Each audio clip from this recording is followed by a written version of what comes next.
Fala galera, Tá na Mesa Podcast tá no ar para mais um episódio imperdível. Eu me chamo Tuane e aqui ao meu lado, como vocês bem sabem, minha queridíssima amiga Kiane Vives. Oi gente, tudo bem? E hoje nós temos um anúncio, gente, que agora já não são mais duas aqui atrás dessa mesa, mas três. Sim, estamos grávidas. Glória a Deus, Ai, amiga. A gente tá sim. muito feliz. E a gente queria compartilhar isso com vocês que estão nos acompanhando toda semana, né? Até porque essa barriga já tá crescendo. Sim, não dá pra vai esconder conseguir. aqui, mas tá trancando a mesa. Vocês vão ver. E essa gravidez foi fruto de muita oração, muita gente orando, muita intercessão, muito jejum. E quem Sim. sabe, quando ela ganhar, né?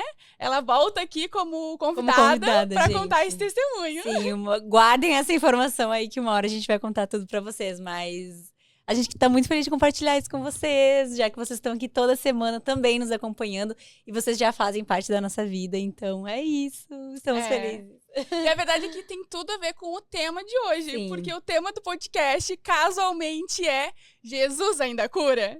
Sim, e para esse tema que é sobre cura, fé, transformação, a gente trouxe aqui um convidado que não só ajuda pessoas, né, a lidar com cura, com essa questão da fé, de não desistir, de ter fé, mas que também passou por um testemunho super profundo.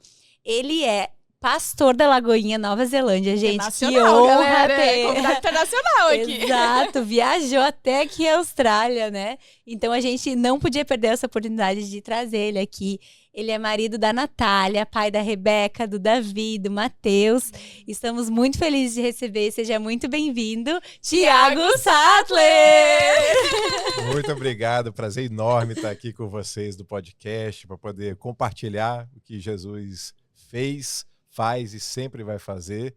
E é uma honra estar aqui para poder participar desse momento aqui com vocês. Estou à disposição. A honra é toda nossa. Na verdade, pra quem não sabe, eles estão hospedados na minha casa e eu me esforcei demais ontem pra não perguntar nada sobre o tema, pra não perder essa reação, né? Eu fiquei em outros assuntos, comendo pelas beiradas, pra não chegar no tema em si, que é sobre a sua vida, a sua conversão, seu testemunho. Porque para nós é muito importante, né? A gente tá aqui surpresa, não dizer assim, a gente já sabia disso, mas a gente também tá surpresa com a história. Real. E para começar, a gente queria começar justamente por isso, pela tua conversão. Ou não, como é a tua história com Jesus? Tu nasceu numa família cristã? Ou tu te converteu depois? Como que é a tua história? Conta pra gente um pouquinho. Então não teve spoiler, né? Já vai direto. Eu sou de Brasília, eu nasci num lar, meus pais são de uma igreja tradicional lá de Brasília. E eu fui criado na igreja, uma igreja evangélica, bem tradicional. Tradicional mesmo, né? Uma igreja assim que não é avivada, né? E fiquei na igreja até uns 14 anos, mais ou menos, mas não fazia muito sentido algumas coisas. Comecei a ter muita dúvida, início da adolescência. As pessoas que iam para a igreja também não tinham um testemunho tão diferente das pessoas que eu conhecia fora da igreja. Aí eu pensei, bem, se eu encontro com o pessoal na festinha de sábado e no domingo de manhã, deixa eu deixar de ir pro domingo e ficar só no sábado. E comecei a me desengajar cada vez mais da igreja. A igreja estava mais como um convívio social do que realmente o local para você estar adorando a Deus, para você buscar a palavra de Deus. E fui afastando até que eu fiquei, sei lá, talvez tenha ficado uns 7 anos sem pisar numa igreja, né? E, bem, fui cada vez mais para a vida do mundo, e festa, show, e bebida, essas coisas tudinho. E quando eu estava com 21 anos, estava na faculdade, eu fazia comunicação, publicidade e propaganda. Uma colega de Uma profissão. colega. Uhum. Foi a minha primeira formação. E eu estava na faculdade, aí eu comecei a sentir alguma coisa diferente, assim, né, no meu corpo, né? Eu estava começando a ficar com muito cansaço. Na época eu malhava muito, né? Eu estava começando a ficar com muita cãibra de uma hora para outra. Era marombeiro. Aquele Jovem. negócio, quando você não chama mais a carne de carne, chama de proteína. Sei. Porque Bater Você não, maromba. não é mais carne, peixe, é proteína. proteína. Carboidrato. Isso. Você ficar regulando os macros e tudo. E eu comecei a ficar muito mal, né? Aí eu tive um problema de garganta, uma dor de garganta, que aí evoluiu muito rápido, nada curava. Aí depois eu tive uma dor no ouvido muito séria, eu tive uma perfuração de tímpano e, assim, quase fiquei surdo na época, assim, nada passava. Eu sei que no começo do ano, foi isso aí em 2003, praticamente todos os meses eu estava no pronto-socorro por um motivo diferente. Toda hora eu estava doente por um motivo diferente. Até que no mês de maio eu fui tentar fazer doação de sangue para uma mãe de um amigo que ia fazer uma cirurgia e negaram, não aceitaram meu sangue. Falaram que eu estava anêmico e a médica olhou, olha, pelo seu porte físico você não deveria estar anêmico, né? Vai investigar para ver o que é. E paralelamente eu estava com o olho direito começando a ficar inchado. Ele estava começando a ficar mais para fora. Coitado, pastor. É dor de garganta, é dor de vida, o olho. Foi assim, foi tanta coisa que eu tive, gente. Eu vivendo, de verdade, eu fui 5 meses, 5 vezes pro pronto-socorro, cada hora por um motivo diferente. E meu olho estava começando a ficar um pouco saltado. E já não estava fechando direito. Aí as pessoas que olhavam para ele falavam assim, cara, seu olho tá estranho, o que aconteceu? Aí eu falei assim, não sei, o que pode ser? Ter sol. Mas era o olho mesmo, o globo estava saindo, né? Não era a pálpebra. E tava o ponto que a pálpebra já não estava fechando direito, de tão para fora que ele estava ficando. Aí uma pessoa falou, pode ser tireoide, vai investigar para ver o que é. Aí eu fui no oftalmologista, e o oftalmologista pediu uma tomografia. Aí saiu o resultado da tomografia, deu inconclusivo. Aí pediu uma ressonância magnética.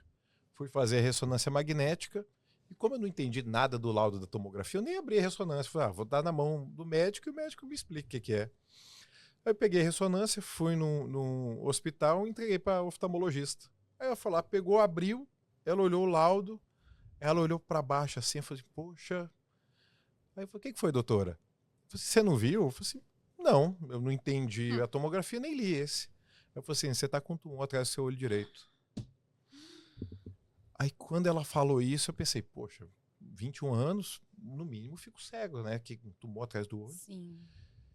E aí eu estava com meu pai, a gente saiu correndo para um hospital lá de Brasília, um hospital de referência, e fomos procurar um oncologista. Só que não tinha oncologista pelo horário. Já era perto das 8 da noite. Só que a providência de Deus. Aconteceu que o oncologista de plantão que já tinha ido embora, ele tinha esquecido alguma coisa no escritório, teve que voltar.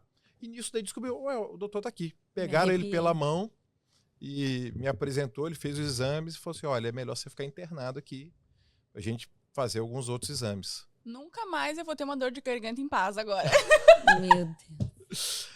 Aí ele me levou para um quarto, fez os exames, eu dormi no hospital. Aí no outro dia, o médico chegou e falou assim, Thiago, eu dei uma olhada, você não está com tumor sólido.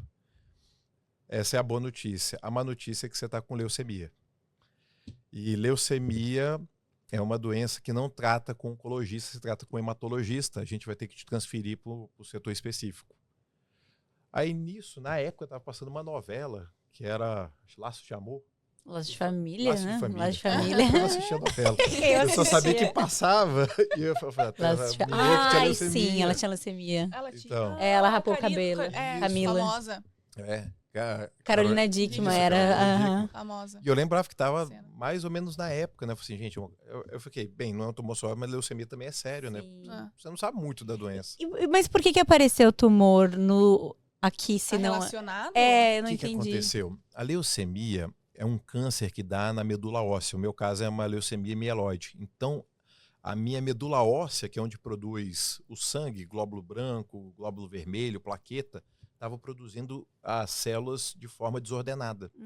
Então, os meus glóbulos brancos, que é a célula de defesa, eles não estavam funcionando e eles estavam nascendo com anomalia. Então, eles estavam se acumulando. E nisso invadiu o sistema nervoso e estava acumulando célula aqui. E depois, quando eu fui fazer outros exames, não apenas aqui, mas eu estava com outros 3 tumores na cabeça. Estava com esse atrás do olho e outros 3. Por conta do sangue, do acúmulo da célula. Do acúmulo de célula. E como as minhas células brancas estavam se acumulando, mas não estavam combatendo as doenças, eu estava com imunidade zerada. Por isso que qualquer coisa eu evoluía muito rápido. Então a gripe já quase virou pneumonia, qualquer infecção era muito grave para mim. Eu estava sem sistema imunológico, sem sistema de defesa. E, enfim, aí o médico me transferiu e com 21 anos. Aí, E aí, de o que repente... passa na cabeça quando recebe essa notícia? Olha, foi tanta coisa, porque assim, meus pais, eles eram da igreja, né? Eu já não estava. Tu é filho único? Não, tenho 2 irmãos. Sou mais velho. Isso também faz parte da história. Depois eu vou chegar neles. E minha mãe falou assim, não, meu filho, Deus vai intervir. E eu não estava muito sensível para Deus. Porque às vezes a pessoa passa por uma situação dessa, busca Deus, eu não. Eu achava que se você ficasse doente e buscasse a Deus, era fraqueza. Meio que você não tem uma resposta, então você arranja uma fuga. E eu era muito racional, então para mim as coisas é muito cartesiana, sabe? É causa e efeito e pronto, não tem muito que fugir disso. E eu fui fazer a quimioterapia, então assim, eu ia para um cinema na sexta-feira, fui internado e fiquei 21 dias fazendo quimioterapia. Assim, Uau. de uma hora para outra, né? Aí comecei a fazer quimioterapia, aí você perde peso de uma hora para outra, começa a vomitar, aí que zera completamente o seu sistema de defesa.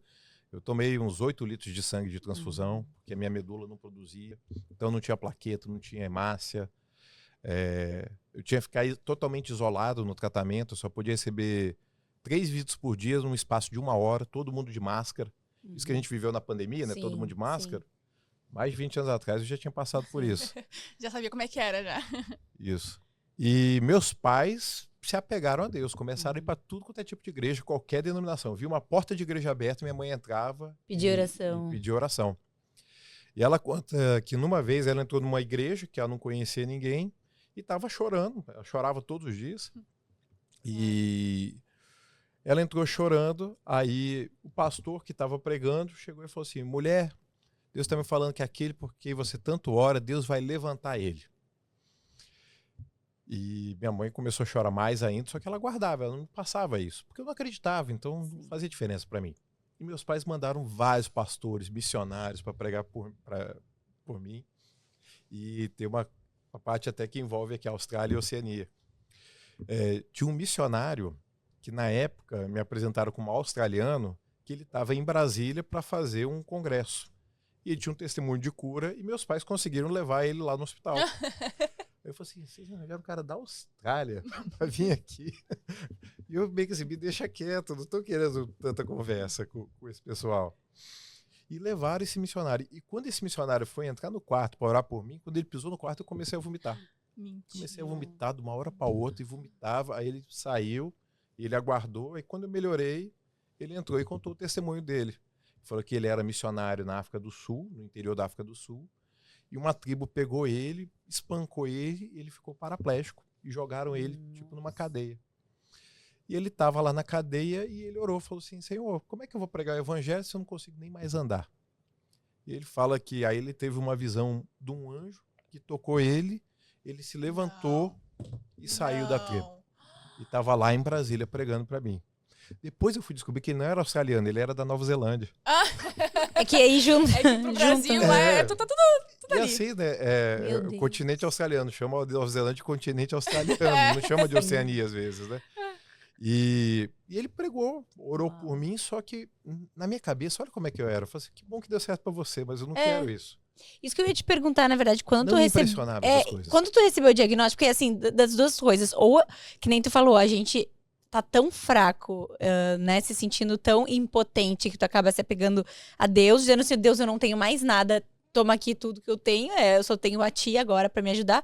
Ou tu acaba assim, ó, não, o que cientificamente vocês médicos podem fazer por mim, porque eu vou me recuperar e não quero saber, com a minha força do braço. Qual dos dois lados, assim, tu seguiu? Exatamente o segundo. Exatamente. Aí eu comecei a estudar sobre a leucemia, perguntava pro médico o tempo todo.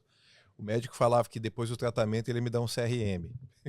Colocando a esperança na ciência, né? Sim. 100%. Ele falou, ó, você é jovem, a doença foi descoberta relativamente cedo, então você não tem um histórico negativo na família, então provavelmente você vai ter um bom resultado com a quimioterapia. Tu tava positivo naquele momento? Tava confiando 100% dos médicos, não tava nem aí para nada de fé, nada.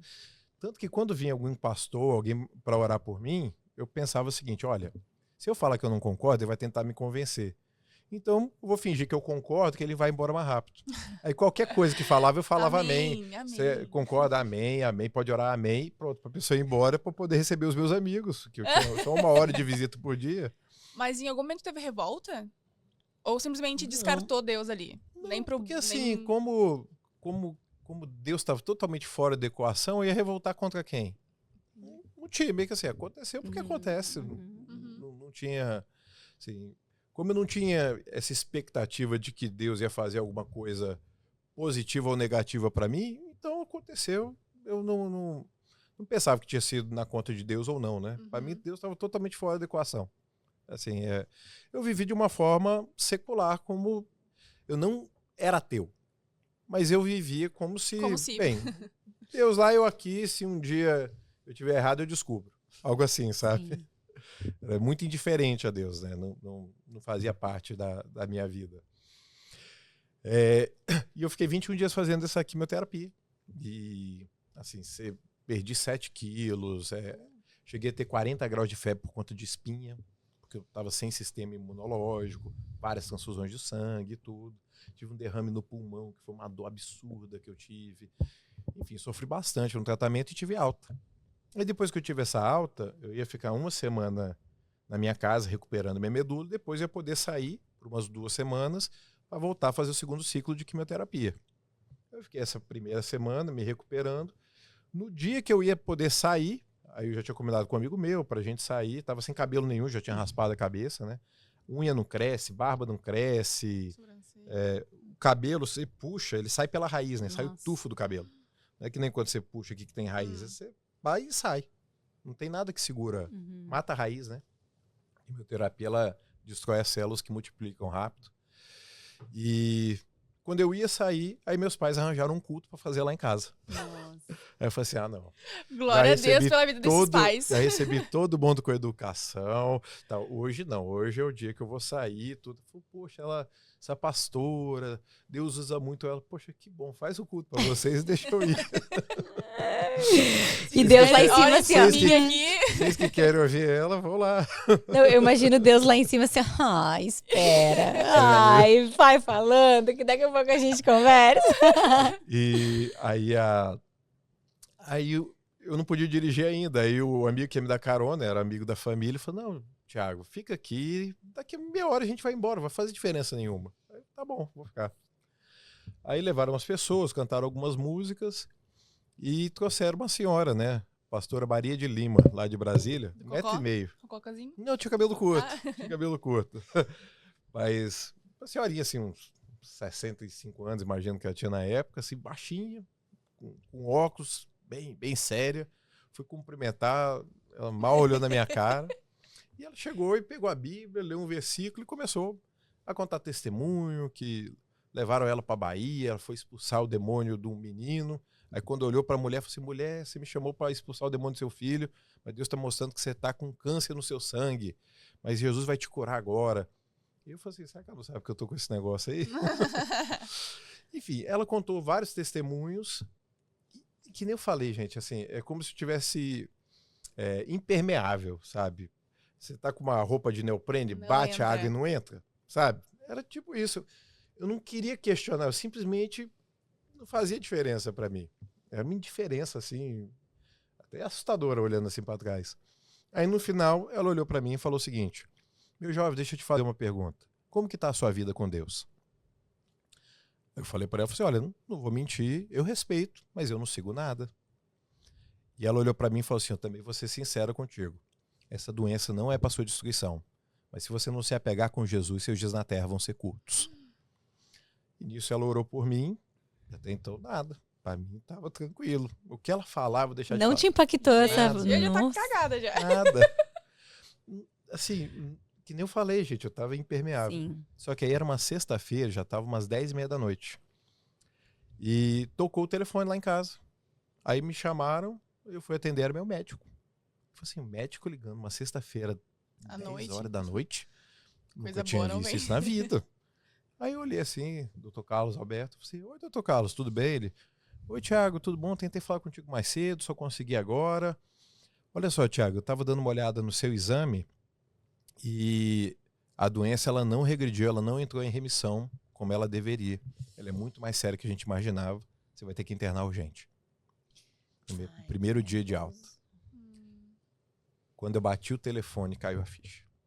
Naquele momento eu falo assim, tudo que estão falando para mim é verdade, eu estou sendo burro. Naquele momento, minha vida mudou. Na cozinha da casa da minha mãe acendeu uma luz naquele quarto escuro e eu sabia que a minha vida tinha mudado para sempre. Naquele momento ali, eu sabia que eu ia ter que ir para uma igreja, eu ia ter que ir atrás de uma Bíblia. Eu tinha uma namorada na época e eu falei assim, eu vou ter que mudar o jeito como eu me relaciono.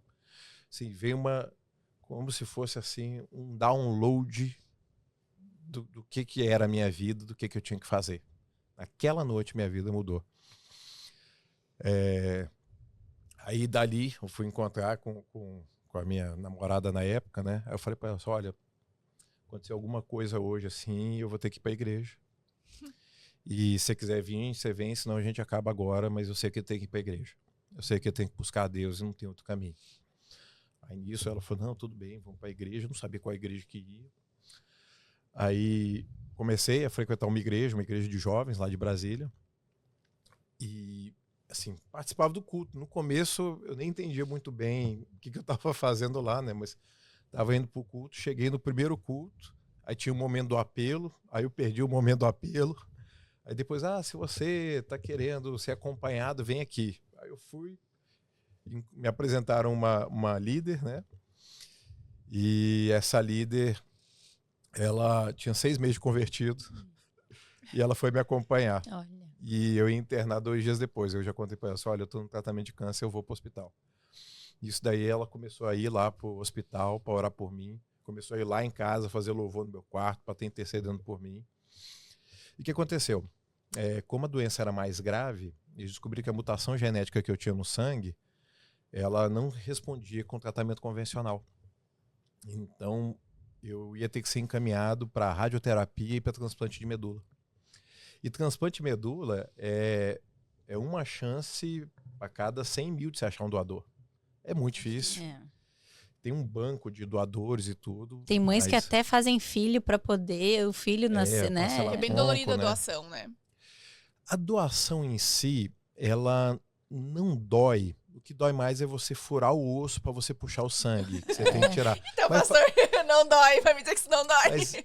Mas pelo que o que o médico me falou na época é que assim, não doeria muito no doador, ia ser anestesia local, ia ficar um desconforto depois. Ia puxar o sangue de dentro da medula, trabalhar esse sangue e depois enxertar na minha medula, né? Mas a dificuldade é que mesmo com um transplante nem sempre pega no doador. A pessoa que doa, o sangue regenera. Mas a pessoa que recebe nem sempre pega, né? E se não for 100% compatível, a chance de dar certo o transplante é quase nenhuma. E o que aconteceu? Eu tenho 2 irmãos e fui fazer a tipagem. Eu falei, olha, a maior chance que você tem é na sua família. Seus pais dificilmente vão poder ser doador. A maior chance é seus irmãos.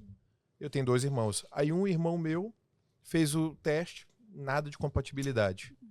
O outro irmão foi fazer o teste 100% compatível. Uau. 100%, a medula igual. Provisão do Senhor. 100%. Aí eu falei assim, gente, Deus é tão bom, não fiz nada que prestasse, Deus já tá abençoando assim, né? Aí já começou a mudar a tua visão, já realmente. Já tinha mudado completamente. Senhor. Depois daquela primeira vez que eu fui para a igreja, eu comprei uma Bíblia e na segunda internação eu li a Bíblia todos os dias. Todo dia eu orava para pedir perdão pelos meus pecados e para ler a Bíblia. Todo dia. Todo dia eu estava fazendo isso, na segunda internação toda. E os médicos e enfermeiros viram antes e depois muito rápido, né? Assim, gente, eu não perguntava mais nada de tratamento, eu não perguntava mais nada da medula. Eu parava e estava lendo a Bíblia. E eles viram essa mudança, né? E eu não falava com eles de fé porque eu mal sabia para mim, né? Então eu estava aprendendo. E nisso daí, consegui meu irmão como doador e me encaminharam para Curitiba, que era o centro de excelência do Brasil para transplante de medula. O maior especialista do Brasil não ficava em São Paulo nem no Rio, ficava em Curitiba. Porque normalmente é sempre São Paulo, o principal centro, né? E aí eu fui lá para Curitiba e fui conversar com o maior especialista, um dos maiores especialistas do mundo no tratamento. Fui conversar com ele como é que era o tratamento, tirar as dúvidas e tal. Aí uma hora ele olhou para mim e falou, olha, eu sou especialista. Tudo que você está me perguntando é cultura inútil para você. Então eu vou fazer o que tem que ser feito. Aí, nisso eu já murchei aqui, né? Não tem que dar explicação. Não tem que te dar explicação. Por que Tu não vai você entender quer nada. saber isso? É. Não vai fazer diferença. Aí meu pai estava junto com uma parente lá de Curitiba que nos recebeu. E no final, que ele estava conversando, ele olhou para mim e pensou, vou dar uma colher de chá, né? Eu disse, olha, já que você perguntou, o tratamento que você fez em Brasília aparentemente foi correto. A gente vai refazer todos os testes aqui para ver se é compatível com o que Brasília falou, mas o protocolo foi correto, o relatório dele está bom. Então, qual que seria o seu passo a passo daqui para frente? Você vai vir para cá, você vai fazer uma quimioterapia, você faz o transplante de medula, depois você faz uma outra quimioterapia de consolidação, você fica 1 mês isolado, sem visita, depois você fica mais 5 meses aqui em Curitiba, e depois de 6 meses você vai poder voltar para Brasília, e de 6 meses você vem para cá para fazer o acompanhamento. Se depois de 5 anos a doença não voltar, a gente vai poder dizer que você está curado, porque todo câncer, a gente só diz que tem cura depois de 5 anos. E eu falei assim, a menos que você abandone o tratamento, porque como você é maior de idade e tem risco de morte, você não é obrigado a fazer. Tem uma opção. Quando o médico falou isso, de repente eu falei assim, por que eu não pensei nisso antes? Vou largar o tratamento, Jesus vai me curar. Ué, Jesus cura, tô lendo aqui na Bíblia, por que eu vou fazer esse negócio? Se eu fizesse todo o tratamento, eu tinha uma chance de 40% e 60% de cura. Então, tratamento médico não é 100% de certeza. E quando eu estava internado em Brasília, tinham 3 pessoas junto comigo, né? Tinha um adolescente de 17 anos, tinha um rapaz que tinha uns 28 anos e um senhor de 60 anos. O meu caso era o mais grave dos 4. Os outros 3 faleceram. Fazendo todo o tratamento. E nisso daí eu fiquei com aquilo lá dentro, né? Ouvi o médico, ficou aquele negócio borbulhando. Aí quando eu saí, minha mãe de Brasília me ligou. E aí, meu filho, como é que foi a consulta? Assim, mãe, eu vou largar o tratamento, Jesus vai me curar. Uau. Voto de Isso é fé. mãe. O que a sua mãe falaria? Ainda mais a tua mãe que é A minha fez cristã, igual. né? Minha mãe falou assim, você tá louco, meu filho? Não, ainda Agora mais que ela é você cristã, então assim, ela também acredita, ela também cria. acredita, só que assim, Mas quando assim, chega assim, você tá com... O plano de saúde excepcionalmente liberou o tratamento em Curitiba. Na época, só o transplante era R$120 mil. Tá falando de 20 anos atrás, talvez, hoje seriam uns 700, 800 mil reais. É muito caro. Mas uma pessoa, o plano de saúde liberou pagar um acompanhante lá em Curitiba o tempo todo do tratamento. Eu estava com 100% doador de medula, uma coisa que é uma chance em 100 mil. De repente eu falei assim, vou largar o Tá tratamento. tudo encaminhado. Eu falei, meu filho, você é louco, Deus não gosta dessas loucuras e tal. Agora que está tudo dando certo. Aí eu falei assim, mãe, mas você não tem fé? Ela, tenho. E não falou mais nada nisso. Aí eu falei com meu pai e meu pai falou assim, meu filho, o que você decidir a gente apoia. Mas por que meu pai falou isso? Anos antes, a irmã do meu pai teve um câncer de mama. E ela descobriu, já estava com metástase. E ela foi em Brasília, ela é de Minas, ela foi em Brasília fazer o tratamento, fez a mastectomia, remoção do seio, e o médico deu 9 meses de vida para ela. Falou assim, olha, espalhou demais, já atingiu seu sistema linfático, você vai fazer uma quimioterapia para prolongar a sua vida, mas não tem muito que a gente possa fazer mais. E isso daí ela começou a tomar quimioterapia, perdeu peso, caiu o cabelo, vomitava e tal. E meu tio, que era pastor na época, falou assim pra minha tia Clédice, falou assim, Clédice, o médico falou que sua doença não tem mais jeito. Aí minha tia, falou que se você tomar um remédio só vai poder prolongar um pouco a sua vida. Então vamos lá jogar os remédios fora e vamos crer em Deus? Aqui com remédio, sem remédio você vai morrer, então vamos crer em Deus. Aí jogou os remédios. E eu cheguei a perguntar pro meu tio na época, né? Meu tio, qual foi a parte mais difícil nisso tudo? Ele falou assim, foi crer na cura e ver que ela estava piorando. Orar, crendo na cura, falando que Jesus curava e via que ela estava definhando. Só que aí minha tia, uma hora parou de vomitar, começou a ganhar peso, aí não estava fazendo quimioterapia, o cabelo começa a crescer. Aí eles decidiram voltar no médico fazer o exame. Quando voltaram pro médico, não acharam mais nada do câncer. tinha desaparecido a metástase. Glória a Deus. E foi aquela coisa na família e tudo. Nossa. E o que aconteceu? Mas minha tia tinha feito a mastectomia. E um dia estava se trocando, ela se sentiu mal e tudo. E ela orou a respeito disso. Ela dormiu. No outro dia, quando ela acordou, o seio dela tinha crescido. Ah, não. Minha tia, sem fazer Não. cirurgia reparadora, o seio dela cresceu. Thiago, eu nunca ouvi uma história dessa. Sabendo que eu tinha visto. Minha tia é viva até hoje. Meu tio faleceu na época Ela vai do ter que vir no Covid. podcast. Vai ter que vir pra Austrália e contar essa história. Minha tia Clédis, tá vendo? Meu tio faleceu na época do Covid, minha tia tá viva até hoje, e isso já tem quase 30 anos. Nossa. Foi em 96 isso. Aí tu escutou a história da Eu tua vi a tia. história da minha Tu tia. falou. Sim. Não, tu falou, então Não, aí sim. depois eu vi assim, então aí eu já tava crendo, falei, bem, então pode acontecer. E eu via que Jesus falava, vai que a tua fé te curou, vai que a tua fé te salvou. Eu falei assim, gente, toda hora Jesus dava um jeito, né? Por que não eu, né? Por que eu tenho que passar por um tratamento que vai ser cansativo e nem é certeza? Porque o que me pegava era isso, né? Não era certeza de cura. Podia passar por tudo aquilo e morrer no final. E meu pai meio que deu apoio, já tinha vivido isso. Mas aquela é uma decisão difícil de se tomar, né? Será que é isso mesmo? Será que eu estou fazendo vontade de Deus? Será que eu estou sendo contra a vontade de Deus? Fiquei em Curitiba mais uma semana, o médico não falou mais com a gente, eu voltei para Brasília. Depois, na outra semana, meu pai voltou também. Tu pedia confirmação pra Deus, assim, do que fazer? Eu orava o tempo todo, mas assim, eu não pedia algum sinal específico, né? Eu tava naquela dúvida, pô, será que eu volto para Curitiba? Será que realmente eu tenho que abandonar? Não é uma decisão fácil, né? Aí, essa moça que estava me acompanhando em Brasília, ela falou assim, Thiago, vai ter um retiro que é um encontro com Deus, eu queria muito que você fosse. Eu pensando, poxa, mas talvez eu tenha que voltar para Curitiba, eu acho que não vai dar tempo. Eu falei, não, eu creio que você vai, em nome de Jesus. Eu falei, não, tá bom. Aí passou outra semana, chegou a tal da semana do encontro. Eu falei, bem, já que eu esperei até agora, deixa eu ir para esse encontro. Para encontrar com Deus, eu quero, né? Fui para esse encontro sem saber o que era encontro, não fazia ideia de nada que ia acontecer lá, né? Aí no começo, teve muito lá no começo dos anos 2000, esses encontros lá no Brasil.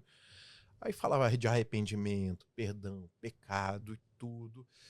E eu gostando daquilo, né? Mas assim, eu não chorei, porque eu já tinha chorado tanto na minha segunda internação, arrependendo dos meus pecados, que assim, eu tava gostando de tudo aquilo, né?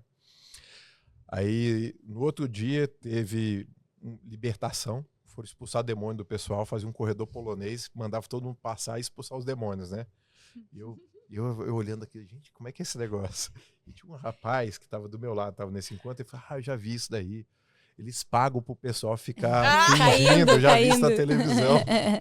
Só que ele foi junto com um amigo. E o amigo dele foi dos primeiros a passar. E quando orou pelo amigo, que também não acreditava, o cara caiu endemoniado. Aí o cara, rapaz, o que tá acontecendo? Esse negócio é de verdade. Você agarrou numa pilastra e falou, não passa ali não. Eu não vou. Só que aí eu fui, se é pra sair o mal, deixa sair. Todo mundo passava por ali? Todo mundo passava ali, né? Aí os líderes orando assim, né? Tipo um corredor. Aí orando, sai demônio e tal, você sai. Aí quando eu passei, não aconteceu nada. Esse demônio deve estar se escondendo, eu vou passar de novo. Me conheço, deve ter alguma coisa que ficou por aqui. Mas assim, quando você se arrepende, não tem espaço pro demônio ficar, pro diabo ficar. Tu já tinha passado pelo processo? Já tinha, eu tava... A segunda internação toda era pedir perdão pelos meus pecados e ler da Bíblia. Então, não tem espaço. Foi um arrependimento verdadeiro, né? Não tem espaço pro diabo no coração arrependido. Aí no outro dia teve o batismo, eu não era batizado, não fui criado na igreja, mas nunca tinha sido batizado, me batizei nas águas. Aí depois o rapaz, um dos rapazes que estava lá nesse encontro falou, o melhor momento vai ser agora. Eu falei assim, melhor do que ontem lá, quando teve os demônios? Não, agora que é o melhor momento. Eu não fazia ideia do que era. Aí foi para a última ministração, a última palestra. O pastor começou a falar sobre o Espírito Santo, sobre os dons do Espírito Santo, sobre cura e tal. E eu não entendia nada, porque da igreja que eu fui criado, por mais que tivesse muitos anos que eu não ia, nunca se falava desse assunto. Eu meio que não entendi, por que ele está falando desse assunto? Parece que tem nada a ver com o restante do retiro. Aí ele falou o seguinte, agora quero convidar todos vocês para ficarem de pé. Eu falei assim, bem, pra ficar de pé, vai acontecer algum efeito especial de novo, né? Que nem ontem foi, então vai Uma ter alguma coisa. movimentação. Afasta a cadeira, colocou todo mundo em fila. E nisso daí o pastor falou assim, agora fecha seus olhos e começa a buscar a presença do Espírito Santo. Eu falei, como é que faz isso? Nunca tinha feito isso na vida, né? Aí surgiu uma música que eu ouvi lá na minha infância, que eu não canto, tá, gente? Não sei se vocês cantam, se vocês quiserem me ajudar. Que é aquela música. Espírito, Espírito, que desce como um fogo. Vem Aquele como entender, cara. E enche-me de Sim. novo. Surgiu Eu essa navegaria música. hoje? Eu navegaria. Eu navegaria. E assim, há anos eu não escutava essa música e surgiu. Foi Deus que trouxe aquela música, né? Eu comecei. Eu não sabia o que era Espírito, descer como fogo, não sabia o que era Pentecostes, sabia nada. E comecei a cantar aquela música. Aí o pastor falou o seguinte, o Espírito de Deus está aqui. Quando ele falou isso, desceu uma coisa queimando na minha cabeça. Passou no meu olho, despenquei a chorar, passou na minha boca começou a bater, minha mão começou a sacudir, minha perna bambeando. E eu abri o olho assim, encharcado. Eu não tinha derramado uma lágrima naquele dia. Minha camisa tava molhando de tanta lágrima. Abri um rio, sabe? Não era um choro, assim. Caía água do olho, caía água, despencava. Nunca tive uma experiência daquela assim.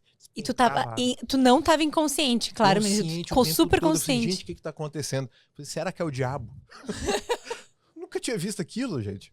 Parecia um ataque epilético. Vamos dizer assim, alguém de fora, cara, esse cara tá tendo um ataque, né? Tá batendo boca, tremendo, assim, tá acontecendo alguma coisa aí. Aí oraram por mim, eu caí no chão e piorou, né? Que eu ficava sacudindo assim no chão o corpo inteiro e tremendo e ouvindo as orações que faziam por mim, o que tá acontecendo comigo, e tremendo lá no chão. E é um fogo, sabe? Uma sensação de calor passando assim em ondas no meu corpo todo. Eu fiquei uma meia hora ou mais ali, naquele chão, assim. Até que uma hora eu falei assim, acho que se eu quiser, eu consigo me levantar. Aí eu respirei fundo assim e passou aquela sensação. Aí eu, atordoado, né? Aí de repente eu levantei, tinha gente caindo no chão e tudo. Aí eu falei assim, deixa eu beber água, que eu devo ter desidratado aqui. Aí eu fui beber água, eu falei, bem, já que eu tô aqui ainda, deixa eu ajoelhar, deixa eu orar. Quando eu bati o joelho no chão, tudo de novo. Comecei a tremer e chorar. O que tá acontecendo comigo? Depois que passou aquele momento, eu tive uma sensação como se eu nunca tivesse tido um problema na vida.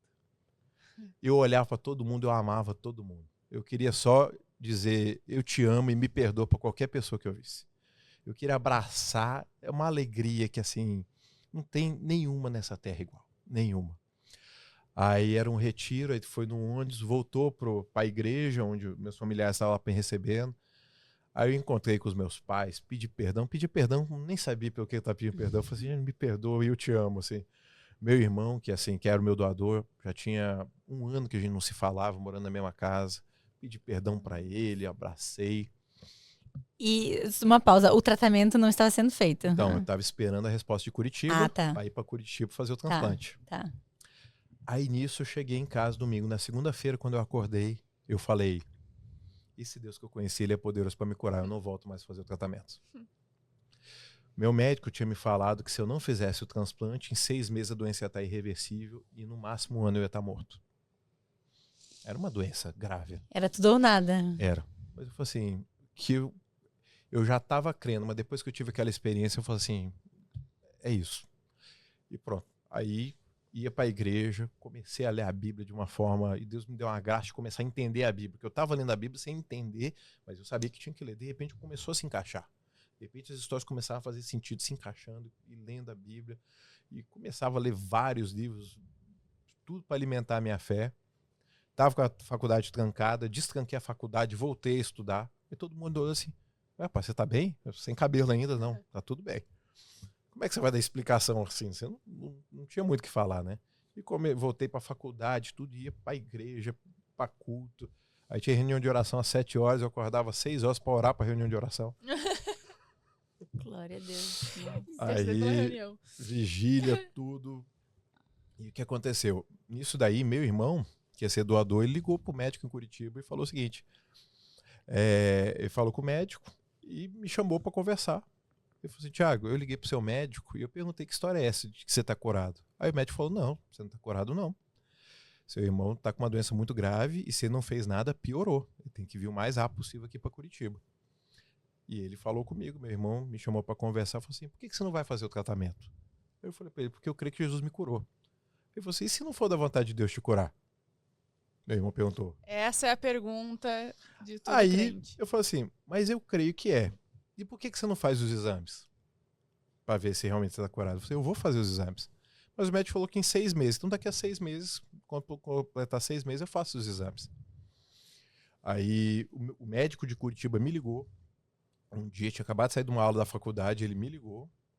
E ele falou, Thiago, tô te esperando aqui fazer o tratamento. A gente fez todos os exames aqui em Curitiba e realmente tudo que tá lá em Brasília é certo. Você está com uma leucemia grave, uma mutação rara, você vai ter que fazer o transplante. Aí eu falei assim, doutor, eu tô sabendo, mas eu não vou fazer mais o tratamento. Ele falou, você tá fazendo algum tratamento alternativo aí em Brasília? Eu falei assim, não, eu tô fazendo outro tratamento. Celestial. O médico é Jesus. Mas eu não falei isso pra ele. Ó, se mudar de ideia, me avisa. Tá bom, obrigado, doutor. Desliguei o telefone. Um amigo meu também me ligou, falou assim, Thiago, tudo bem que agora você tem a sua religião, mas vai lá pro hospital. Faz a sua parte. Pode ter a sua religião, mas vai fazer o tratamento. Eu falei, não, mas eu creio que Jesus me curou. Ele, tá bom, né? Como é que você explica isso? E fisicamente você não sentia mais nada?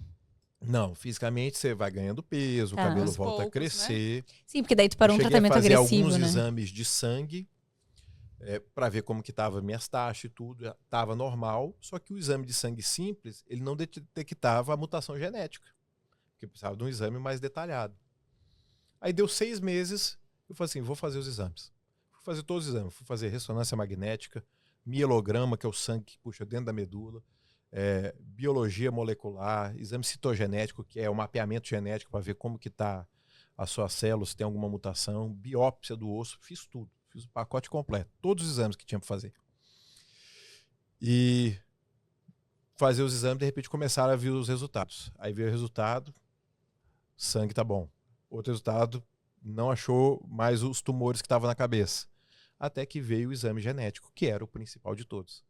Aí quando era o exame genético, eu chamei meu irmão, assim, vamos junto comigo ali pegar o exame do laboratório. Os exames não entregava pela internet, só pessoalmente. Tava confiante. Né? Aí eu cheguei junto com meu irmão, aí eu peguei o resultado, aí eu dei para ele assim, abre aí e vê o que tá escrito. Eu falei, você não quer ver? Eu falei, não, eu já sei o que tá escrito, abre aí.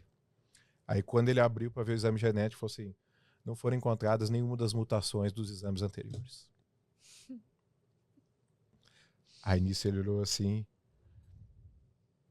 e falou assim... Contra fatos, tá curado. argumento. Depois de 6 meses, fui fazer outro exame, estava melhor que o anterior. E Jesus Cristo é o mesmo ontem, hoje e eternamente. E de lá pra cá? Versículo, mais nada. Nunca tive mais nada. Depois de uns 6 anos, eu fui no hematologista para fazer um exame, porque eles falam dos 5 anos, eu já até esqueci os 5 anos. 6 anos depois eu fui no hematologista, que não acompanhou meu caso, um aleatório, né? E ele falou, por que você está vindo para um hematologista, né, que é um médico tão específico? Eu contei minha história e falei assim, bem, então realmente é hematologista. Pediu todos os exames estavam todos normais. Uau. E o que os médicos disseram?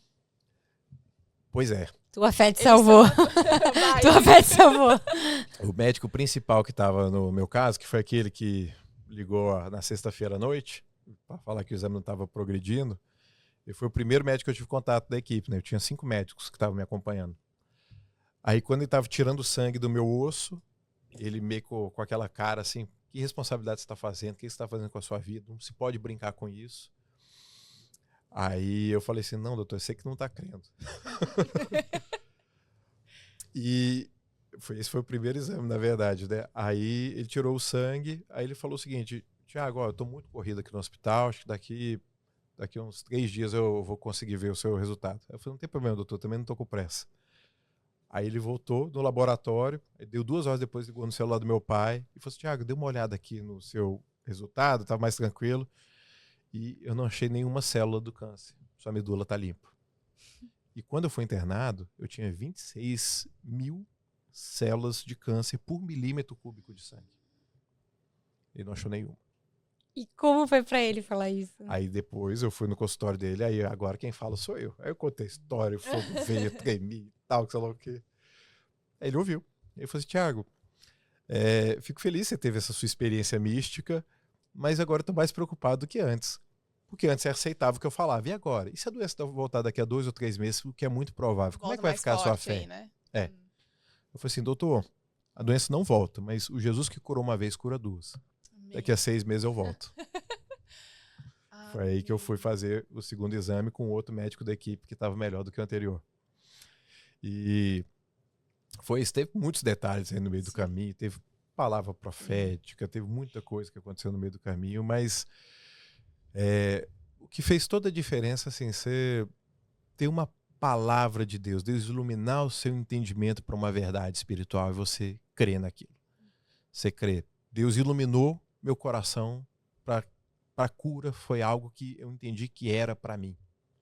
Algumas pessoas até me falaram, poxa, mas uma pessoa creu e não foi curada. Eu falei, eu não sei o que aconteceu com ela, eu não sei especificamente, eu posso contar a minha história, mas o que eu posso dar certeza absoluta é que Jesus tem todo o poder para curar. Agora, a obra mais poderosa que aconteceu foi eu ter encontrado com o próprio Senhor Jesus. Porque naquela noite, quando eu recebi aquela palavra de que se eu não me apegasse com Jesus, meus dias na terra iam ser curtos, quando eu bati o telefone, eu já senti uma alegria. Eu falei assim, gente, eu não fiz nada que presta. Se eu morrer hoje, eu vou pro céu. Não fiz nada que presta. Se tudo der errado, já deu certo. Se nada funcionar, eu já vou estar para sempre com Jesus. E essa alegria, ainda estava com câncer, ainda ia fazer a segunda sessão de Não se quimioterapia, compara, né? eu já sabia que eu estava no caminho certo. Sim, tu entregou porque tu sabia que mesmo se acontecesse alguma coisa no final, No fim tu das ia contas, gente, curado ou com doença, eternidade. todo mundo vai ter que se encontrar com Deus no último dia. Sim. Então, independente do que aconteça nesse meio do caminho, a gente tem que ter a certeza que a gente vai terminar com o Senhor Jesus. E é muito. Além de um ato de fé, eu acho que foi um ato de coragem também, porque eu sou um pouco racional, igual a ti, no sentido de não existe fé sem obras. Eu peguei o versículo do Tiago e eu sigo com o Tiago, e Tiago, não existe fé sem obras. Então é muito difícil para mim aceitar, por exemplo, se eu recebesse um diagnóstico desse. Tipo, eu sei que Jesus pode curar, mas deixa eu fazer minha parte aqui enquanto dá, sabe?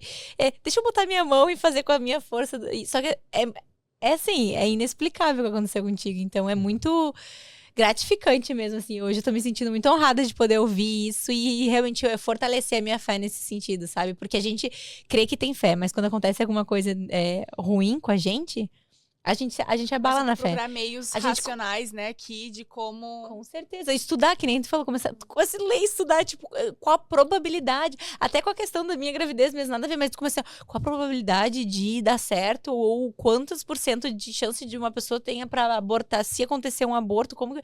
Tu começa a pirar, assim, cientificamente falando, sabe? Tu não crê que o pai tá ali, se ele te prometer um filho, ele vai te dar um filho.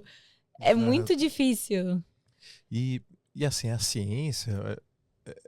uma coisa totalmente diferente, a pessoa ser contra a ciência, ser contra a medicina, não é isso, longe disso, né?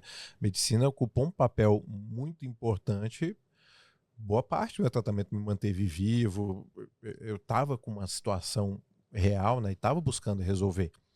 E eu acredito que a gente tem que buscar os meios disponíveis para tentar resolver. O inimigo é a doença, não a medicina. Então a gente está querendo extirpar a doença, esse que é o ponto. Os meios que a gente tem listos, vamos utilizar todos contra esse inimigo, que é a doença. Só que tem algo que é o dom da fé, que vem e você consegue crer de uma forma sobrenatural que você não consegue explicar nem passar para os outros. Você não transmite. Você consegue falar que isso existe, isso pode despertar a fé nas pessoas, mas vem uma graça de Deus especial que você, não, é isso que vai acontecer comigo e ponto. Isso não acontecer, vai acontecer. Isso não acontecer, vai acontecer. Você não tem um e se, você não tem um plano B. Eu já tinha tentado todos os planos que a ciência estava oferecendo. E de repente eu falei assim, nenhum desses funcionou. Sabe? Eu fiz tudo que o médico falou para fazer e mesmo assim deu errado.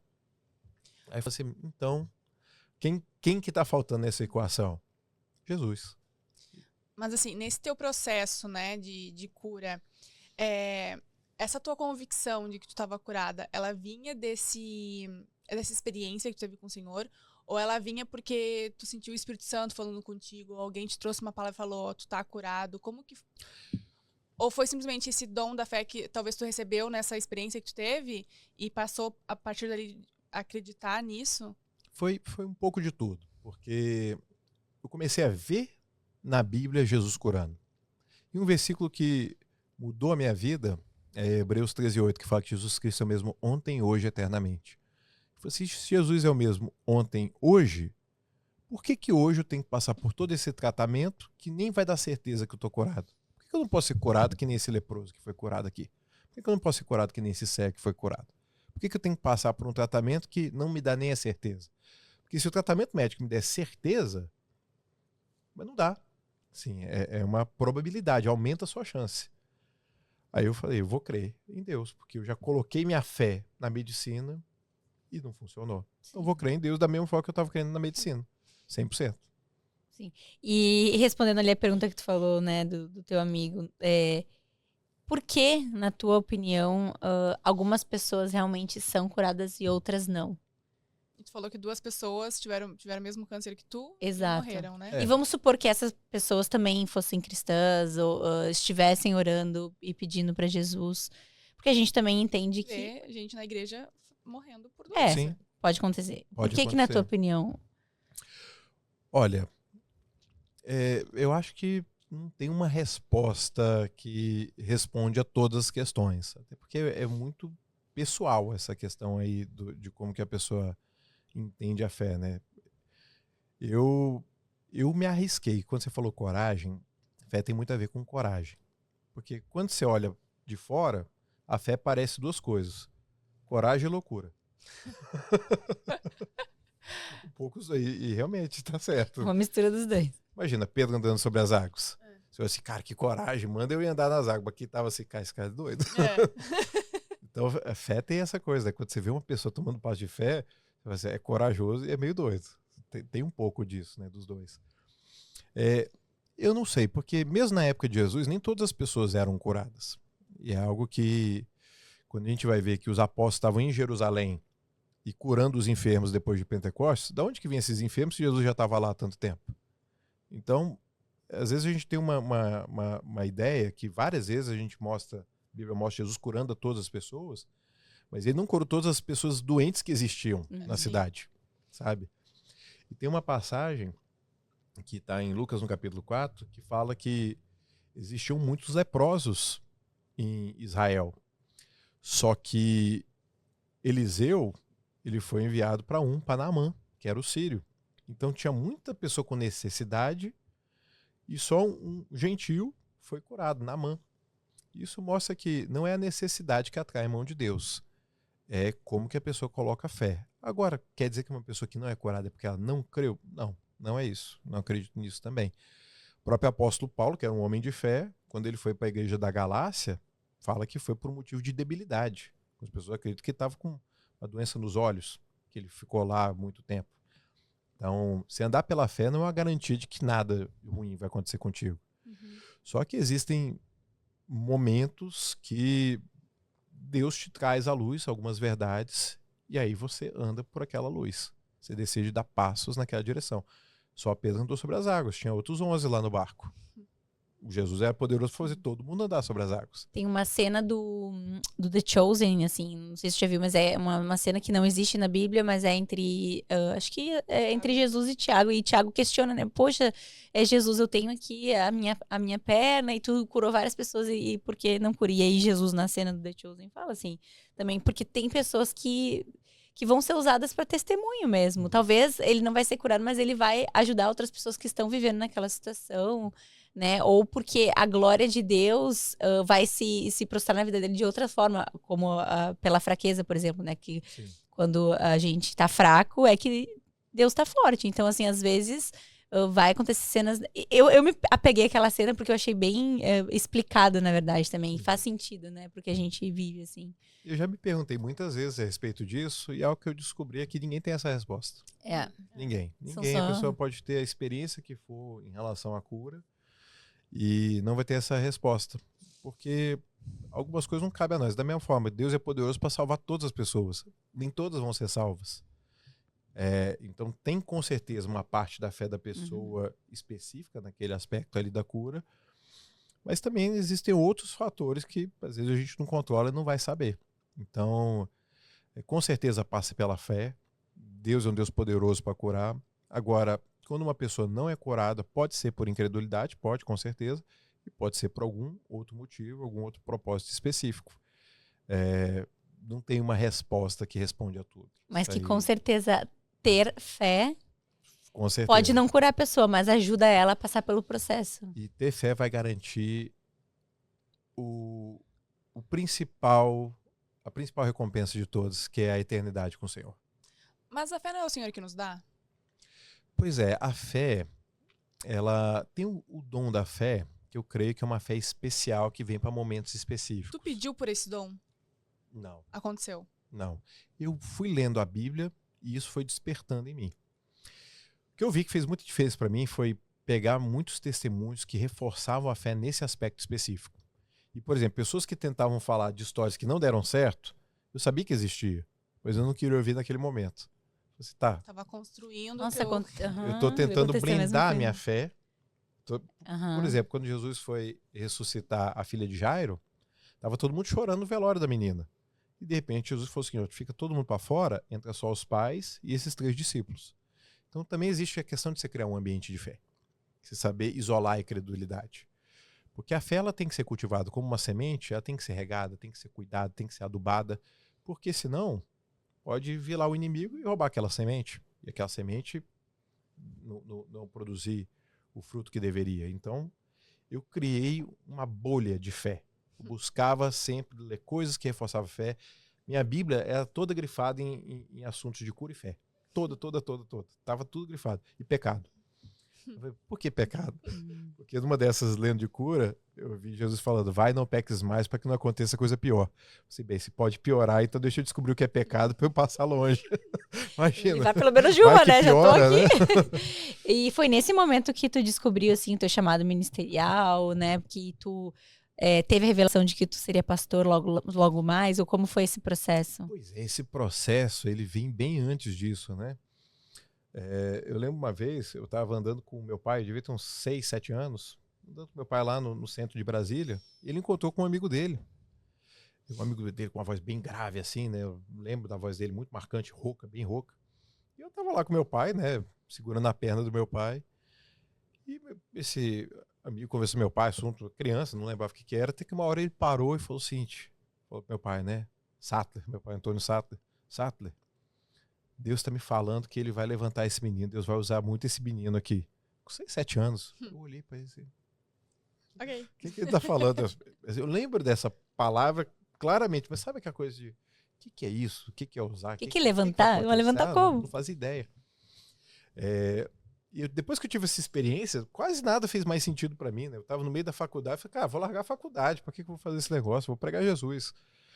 E, assim, eu tava, vou fazer um curso, vou fazer um seminário, vou fazer uma teologia. Fiz isso depois, né? Mas, assim, eu tava muito aquela, tem que fazer alguma coisa para Deus, né?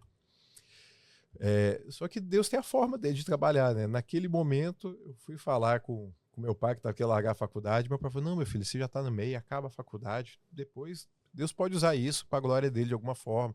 Eu, não, meu pai não tá entendendo, né? Eu tô querendo viver pela fé, ele quer me atrapalhar. Quando a gente vira, os pais também, a gente tem fé, mas... Aí depois eu fui falar com o meu líder que me acompanhava. Não, Thiago, poxa, mais 1 ano e meio, você acaba a faculdade. Ah, não, eu também não tenho, vou falar com o meu pastor. Aí eu fui falar com o meu pastor, contei tudo, né? Ele falou assim, Thiago, olha, um cristão, ele acaba as coisas que ele começa.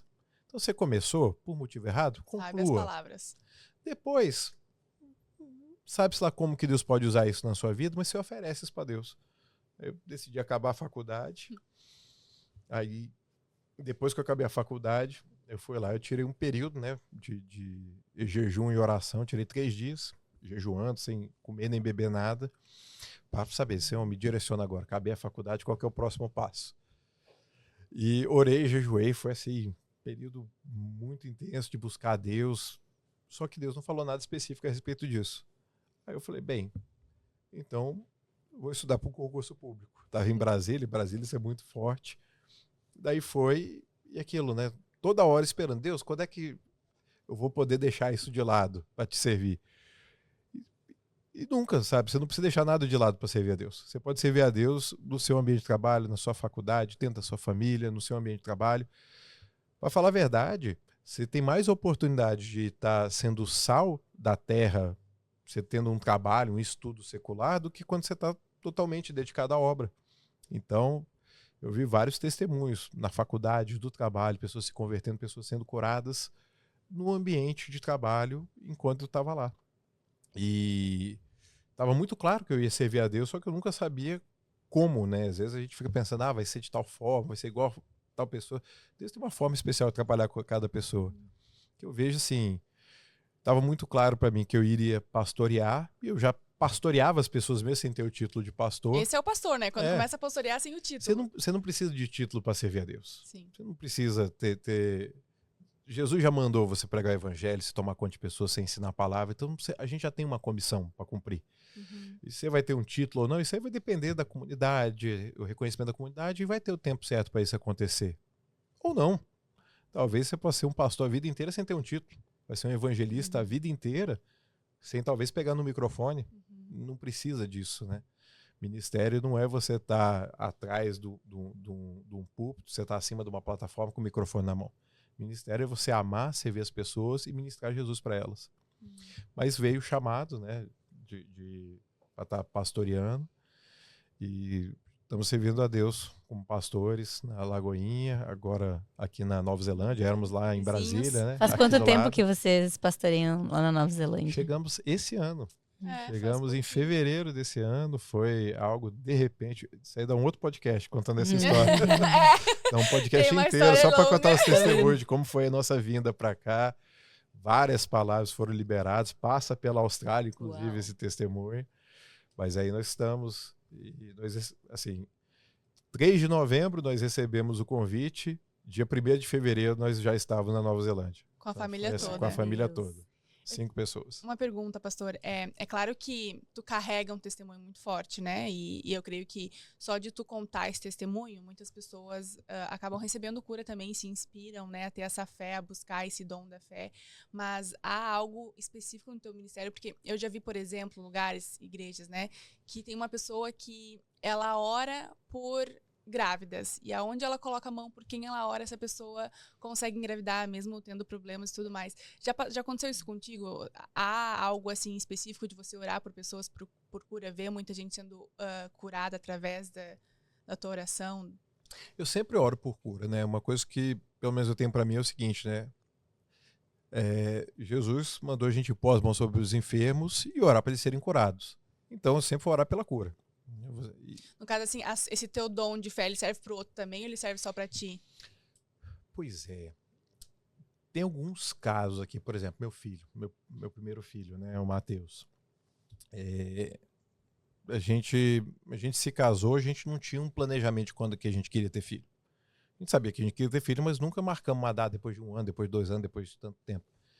E Deus começou a mover meu coração pra gente ter um filho, falei com a Natália e pronto. Aí ela engravidou, ela estava no último ano da faculdade, apresentou o TCC dela com 9 meses. Uau! A banca dela falou assim, gente, com 30 anos de faculdade eu nunca fiz um parto, não acredito que eu vou fazer agora. Barrigão. E a gravidez foi ótima. E chegou o dia do parto, né? Aí quando foi no dia do parto, tava até em jejum nesse dia, e eu falei com minha esposa, amor, fique em oração e Deus vai fazer com que aconteça de forma bem rápida.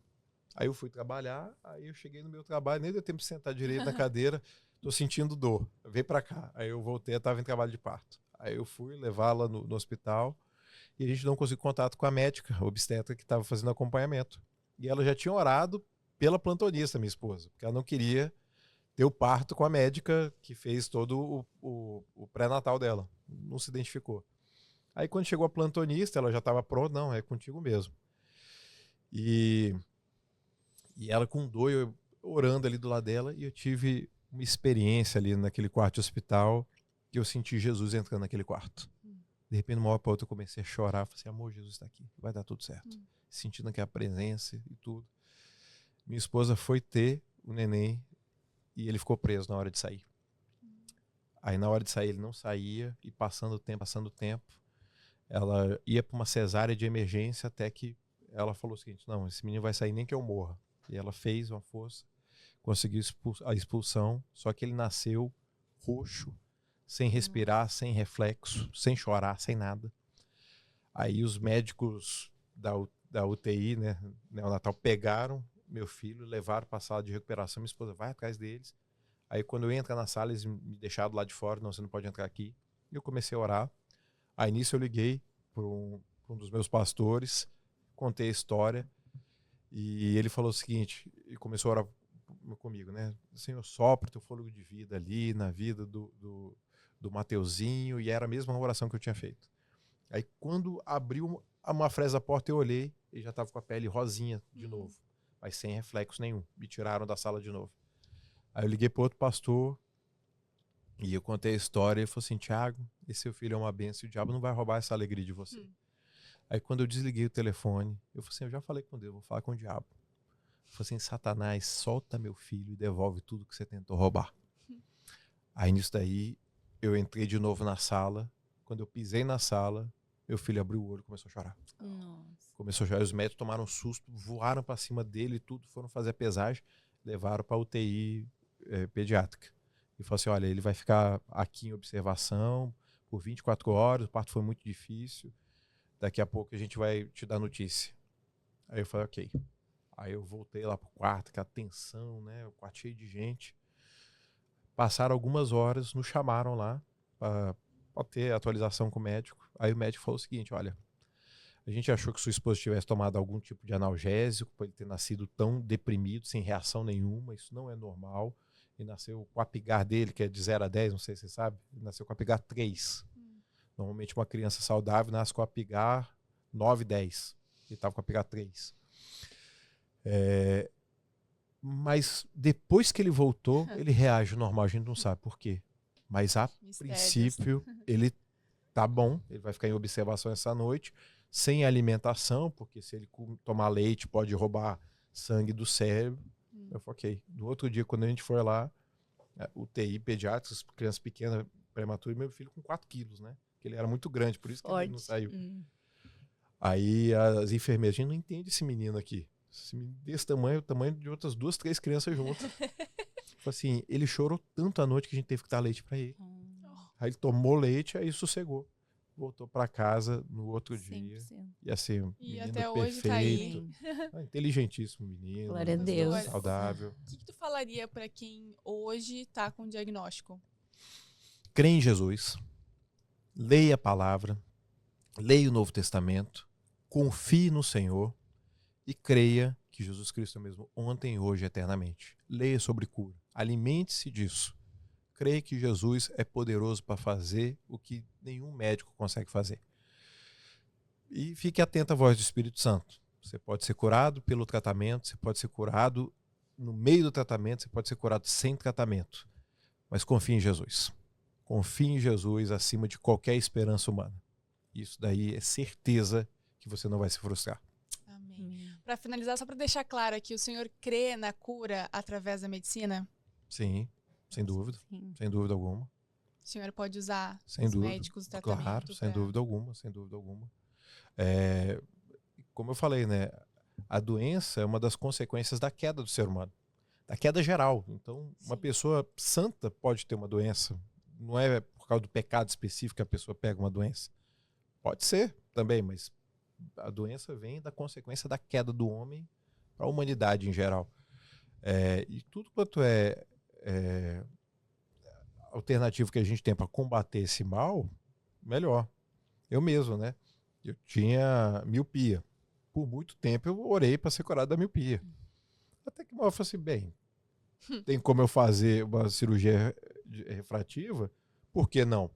Orei, Senhor, vai que enxergo hoje, ótimo. Então, você usa os meios que estão disponíveis. Não precisa a pessoa rejeitar uma coisa porque ela crê em outra, sabe? O importante é, Jesus está acima da medicina, mas ele não é contra a medicina. Jesus falou, os médicos precisam de doentes. Ele não falou, os médicos precisam só de mim. Os médicos precisam... Os doentes precisam de médicos, né? Os médicos precisam de doentes, mas não tem profissão, né? Os doentes doentes precisam de médico. Sim. E na Então, verdade Eu não quem... vim para os É, sãos, para os exato. doentes.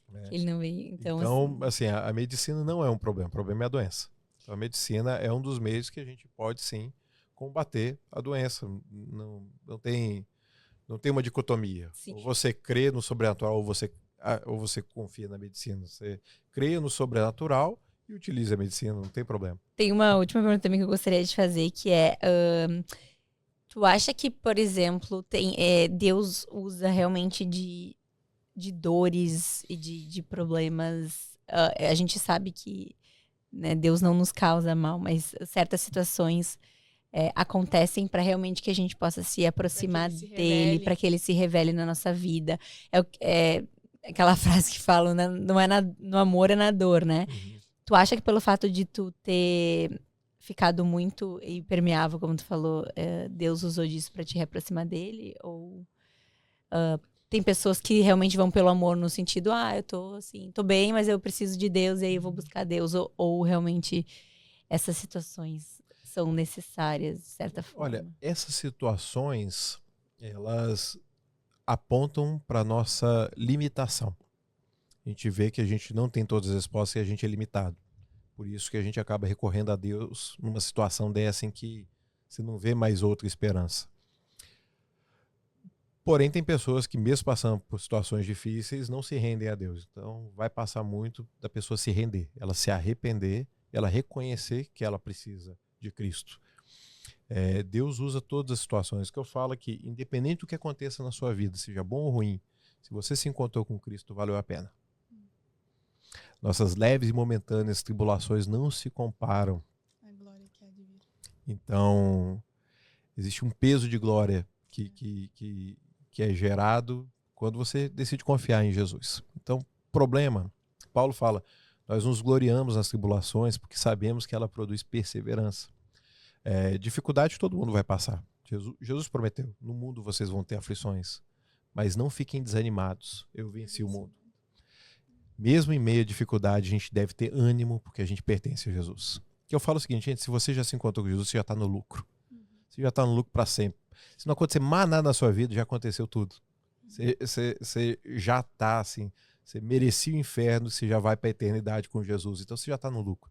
Só que Deus é tão bom que ele faz outras coisas, ele completa a nossa alegria com tantas outras coisas que a gente experimenta. Só que um cristão verdadeiro que realmente conheceu Jesus, ele tem que saber o seguinte, gente, eu já estou no lucro. Eu já sou mais do que vencedor. Eu já ganhei uma batalha que eu não lutei. Esse tem que ser o sentimento de todo cristão. Eu já venci. Eu já venci. Que podcast! Encerramos com essa palavra maravilhosa. Foi uma honra te receber aqui.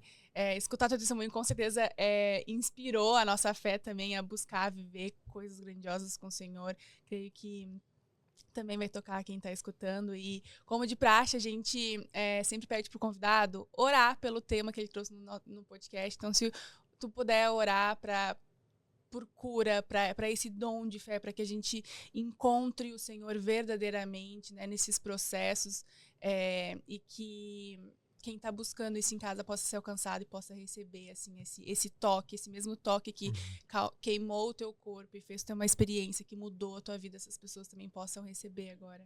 Amém. Amém. Deus é o Deus de perto, é o Deus de longe. Senhor, muito obrigado por essa oportunidade de compartilhar a tua palavra, de falar a respeito do teu reino e de que o Senhor é o mesmo ontem, hoje e eternamente. Tua palavra diz que Jesus verdadeiramente levou sobre si as nossas dores e sobre si carregou as nossas enfermidades. E o castigo que nos traz a paz estava nele e pelas suas feridas nós fomos curados. Senhor, existe cura hoje para quem está doente. E em nome de Jesus eu oro para que o Senhor toque cada corpo doente, Senhor. Que o Senhor esteja trazendo, Senhor, um renovo, que o Senhor esteja trazendo uma restauração do alto da cabeça à planta do pé, Senhor.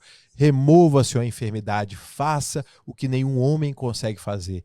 Nós cremos no teu poder que em nós opera e onde quer que chegar esse testemunho, onde quer que chegar essa oração, que haja vida, que haja cura, que haja manifestação do teu poder para a glória do nome do Senhor Jesus. Amém.